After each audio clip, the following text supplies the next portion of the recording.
लागे ना का डर। बोलो कवाना खानदान के पटवलू लभर। अरे बोलो हो सब पता चल जाई। कुछ बोला पर डांट देलू लागे ना का डर। बोलो कवाना खानदान के पटवलू लभर। बोलो हो छेद छेद हो जाई तोरा बाती में रे, बाती में रे। मारी सिक्सर के 6 गोली छाती में रे, छाती में रे। हमर लोभर बाबू साहब जाती में रे, जाती में रे। का बुझला बोलता नहीं हो।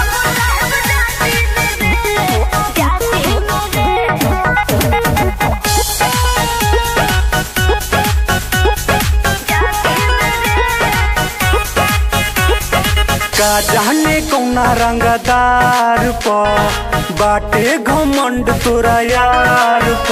अरे तोरा सो गुंडा के बना के लवंडा, इहे नचावे दुबार प। अतना हिम्मत बा।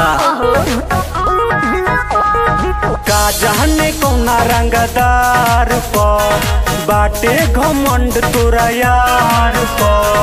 तोरा सो गुंडा के बना के लवंडा, इहे नचावे दुबार प। रोके शेर के न दम होला हाथी में रे, हाथी में रे। मारी सिक्सर के 6 गोली छाती में रे, छाती में रे। हमर लोभर बाबू साहब जाती में रे, जाती में रे।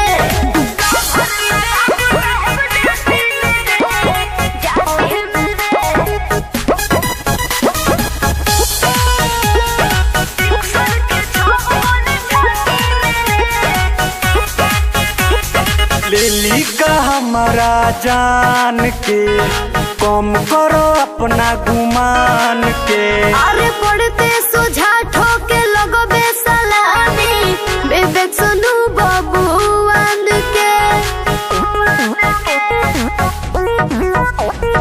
लेली का हमारा जान के अच्छा कम करो अपना गुमान के। पड़ते सोझा ठोके लगबे सलामी, धीरज सुनु बबुआन के। सुन अभिषेक मिला दी तो के माटी में रे, माटी में रे। मारी सिक्सर के 6 गोली छाती में रे, छाती में रे। हमर लोभर बाबू साहब जाती में रे, जाती में रे। होश में रहो।